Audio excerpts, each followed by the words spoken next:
In a way, New Thought is a very American phenomena. It's the very nature of the American dream to assume that you should create a life around you that is exactly what you want, and that equals happiness. There's something like that in the notion of the American dream. And of course, most of America is enthralled with that at one level or another. It's like the project that we're all kind of being enlisted and enrolled in.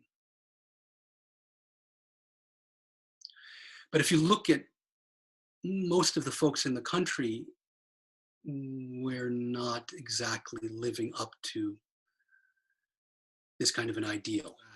There's a whole lot of dissatisfaction in life itself.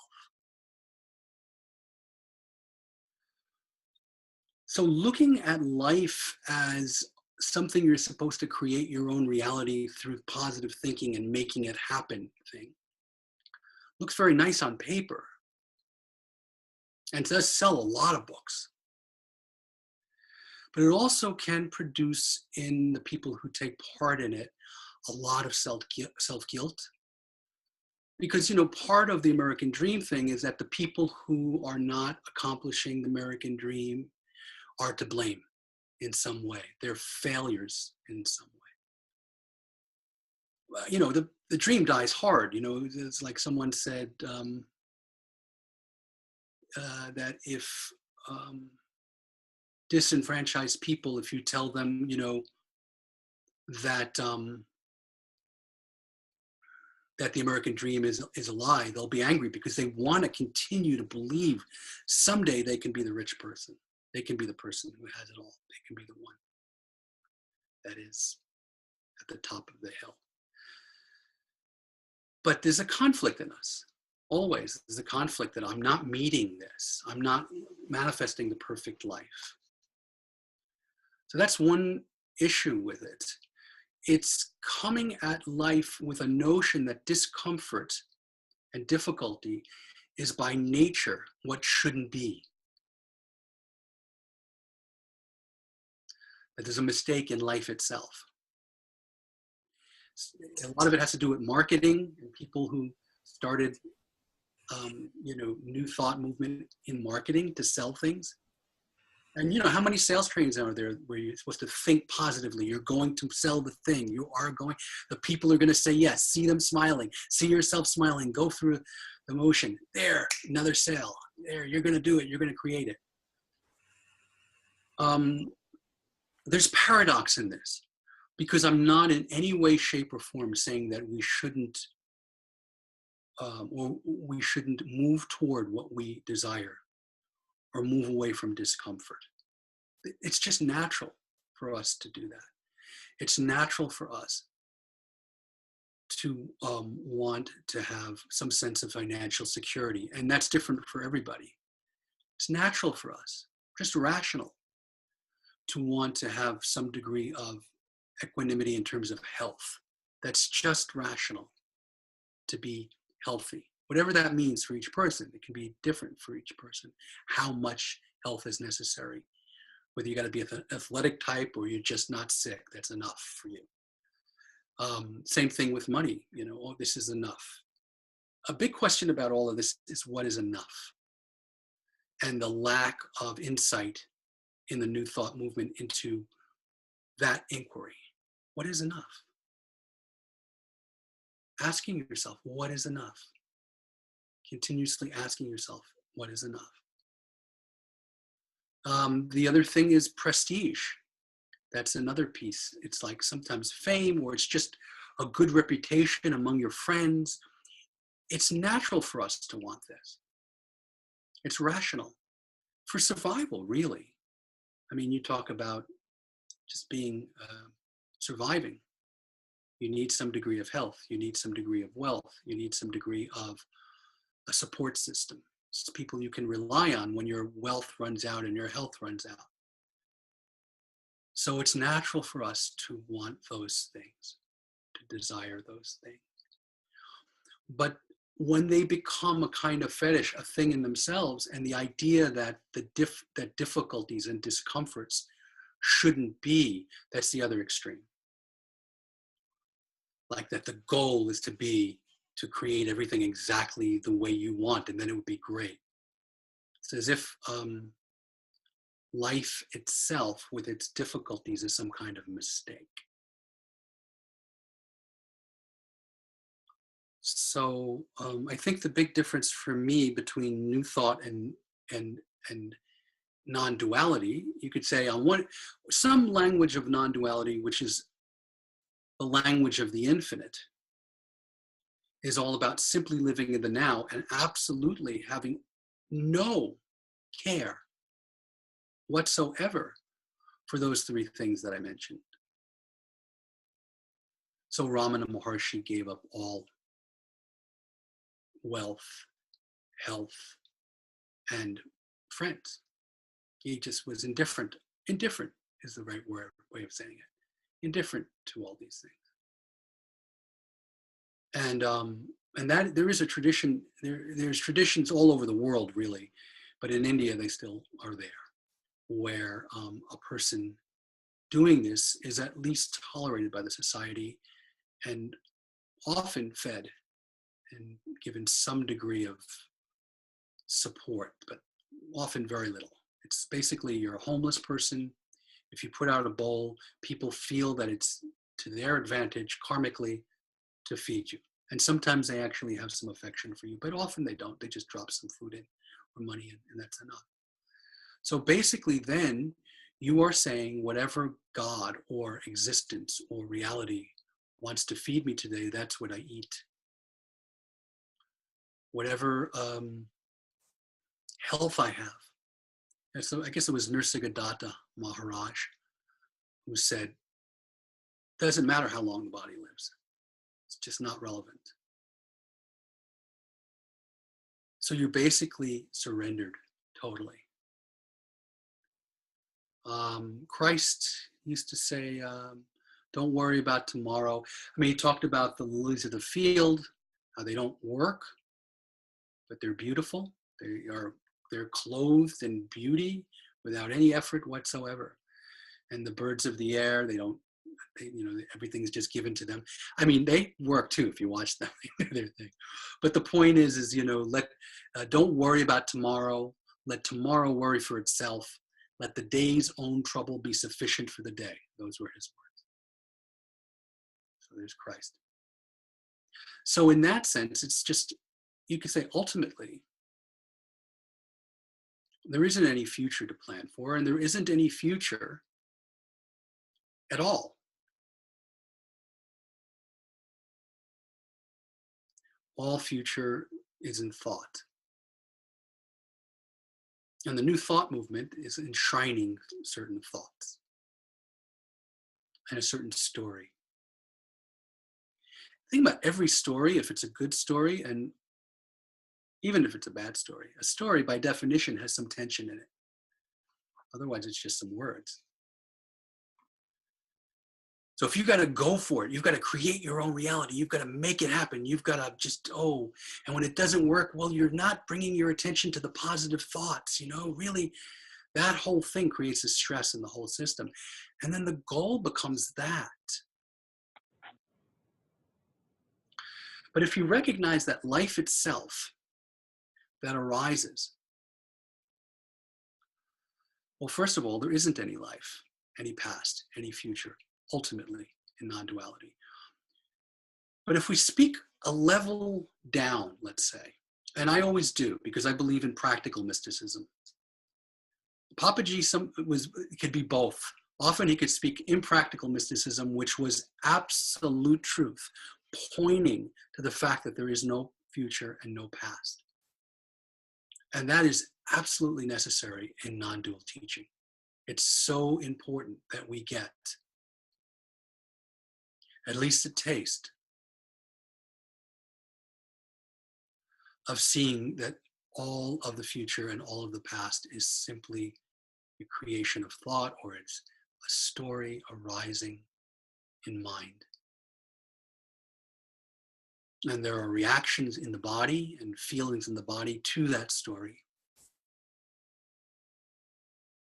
But there is no past, it's gone. Whatever happened, happened, and there's no access to it now. So it doesn't really exist at all, except in thought. And there is no future, because the future is nothing but the past repackaged in some other way. It's like Papaji used to talk about the mind being graveyard. It's like you go to the graveyard whenever you use the mind, because it's all based on past. So that's ultimate truth. And that's highly impractical, but very, very, very important, absolutely important. Impractical in the sense that it doesn't, Ramana Maharshi wasn't a very practical life, But for those of us who are living in the world, which is pretty much everybody I know, and also has the I reasserting itself, the sense of an individual person, it can reassert itself even in the midst of the feeling and of openness, of non-separateness, of connectedness. Even in the midst of this, we can feel a sense of I, and we have a rational sense that we need to plan for the future. So that's fine, that's good to do. That gives your life, because now there's an I with a life, that gives your life direction, meaningful direction. It's good to move toward health, move toward wealth, move toward good reputation or good relationships as you feel the need, as you feel what is enough for you to keep your balance. The thing about those three, health, wealth, reputation, that we know in the back of our mind, which is troubling. Maybe we don't, but it's good to, I'll remind you guys, because everybody really knows, is that it's not within our power ultimately. And that also is the New Thought movement's biggest flaw. I challenge that notion that everything that you experience is created by you. If by you we mean the one who visualizes, the one who thinks, everything that's manifesting, that's arising, is created by you, meaning consciousness, meaning not self, no self, capital S self. The space that you are, that everything's arising in, is generating everything that's arising, including your body, including thoughts, including sensations, including feelings. Yes, in that sense, you, the capital Y, is doing all of that, just like it's beating your heart, metabolizing your food, all of that. But you, the thinker, doesn't have that much control. So wealth, I can do all kinds of things to build wealth, and then something can happen in the stock market which makes US currency worthless. I mean, it happened in Germany right before World War II. Hyperinflation happens and then boom. I can have identity theft happen to me. There can be a few nuclear bombs dropped on the US in certain places, which make currency absolutely irrelevant. And then I have no wealth that makes any sense at all. I'm in a bombed out street, and my wealth is whatever's left in my house to eat, whatever's left that's clean water. Not in my hands. Even, more likely or possible is a very dear loved one who hasn't planned for the future, becomes absolutely distraught and needs my money. And now I have the choice of watching them have nothing or sharing what I have. And there goes my wealth. Not in our hands. Health, you can be really perfect. You do everything perfect. You exercise perfect.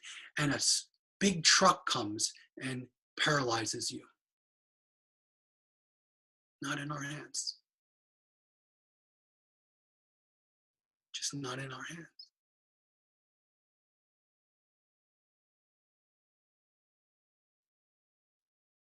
So knowing that, as we pursue, and same thing with reputation, by the way, I can't tell you how many people, we don't like to think about these things, and it doesn't make sense to dwell on them much, but it's good to think about them, yes, not to dwell on them to the point of being pessimistic. But Buddha was really clear, one of the most important things is to think about these things. Think about death. Think about life being unsatisfactory because it's impermanent. Think about how in this moment, whatever you have can be gone. So it puts a whole different spin then. And by the way, with reputation as well, there are people who are in jails right now who haven't really done anything wrong. There are people accused of murder, of poisoning their husbands, of raping women, of murders, of robberies. They didn't necessarily do it. And they're in jail now. And maybe everybody thinks, maybe a couple of friends go, I believe in her, but a lot of other people are like, I don't know. I guess I'm not going to talk to her anymore. I'm not going to call her up at jail. Anyway, these things happen. People can accuse you of things. Your reputation can be ruined, in that sense. People start rumors. This is not in our hands. This is the world we live in. If you just look at the political situation, you could see, you can be walking down, everything looks nice, and then suddenly, boom, everything is absolutely out of your hands and very different than what you ever imagined could be. So, what does that say? Does that say you don't pursue those three things? No, absolutely, you pursue them. They give you a form, a frame to pursue in your life so that you have enough food, enough friends, but that is not the place of peace. That is not the place of high spirituality. In other words, that's what you do.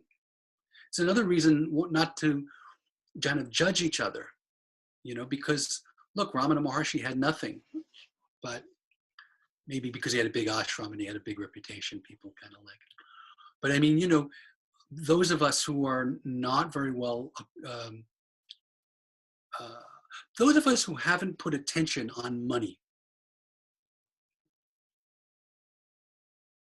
it just means they haven't put attention on money, that's all.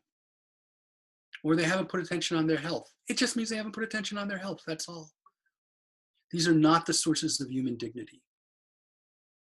These are not the sources of spiritual accomplishment. And unfortunately, the New Thought movement tends to have that smell with it. It follows with it. There's that whole thing about, well, they deserve it. They aren't thinking the right thoughts. That thing. They haven't. So that's not it. It's more that what is thrown at us in life, what comes forward. Now there's a lot of theories about it, karma, this, that. But what it comes down to is that life itself can be very difficult for all of us, no matter who. At the level at which there's an I and a life to live, it isn't easy. And there are ways for an awakening person to become, you'd say, now this is the relative level, okay? Before we just said there's no past, no future, nothing to develop, and actually no I. But now when we talk about the horizontal, there's a level at which in the midst of that, or as well as that, for 99.9% of the folks that I know who are awakening or who consider themselves awake, there does arise the I sense. And then there's this whole notion of governing sentimentalities or vasanas or habitual tendencies, right? All of that. What the difficulties in life do is they wear those down.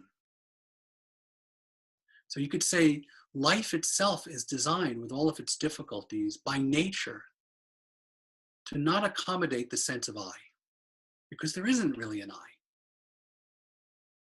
So the difficulty comes in is that, we center our lives around the sense of I, and then the discomfort comes because, things indifferent to our sense of I arise. Difficulties. Life doesn't arrange itself according to our plans or whatever. And so this is a blessing. So there's a story. Don't call it a blessing or a curse. I don't know if you've ever heard that one. You probably have. There's a story about a guy who, now I don't even remember the whole thing, but there's something like one day a bunch of horses wander into his land and they're grazing, and he goes, wow, there's a bunch of horses in my land. And a neighbor comes over and says, look, all these horses in your land, what a blessing. God has blessed you. Now all you have to do is put a fence up around there and they're your horses. Wow, that's great. So he does it, puts the horse. But the man who this happens to says, let's not call it a blessing or a curse. There are some horses on my land. Now the guy had a son, and the son decided to try to break one of the horses. So as he's trying to break one of the horses, the horse throws him and the boy's leg breaks. And now he's lame. So the neighbor comes over and goes, oh my God, those horses were a curse. God sent those horses and look what happened. You're now cursed, your son's lame. He won't be able to work for you as well on the farm.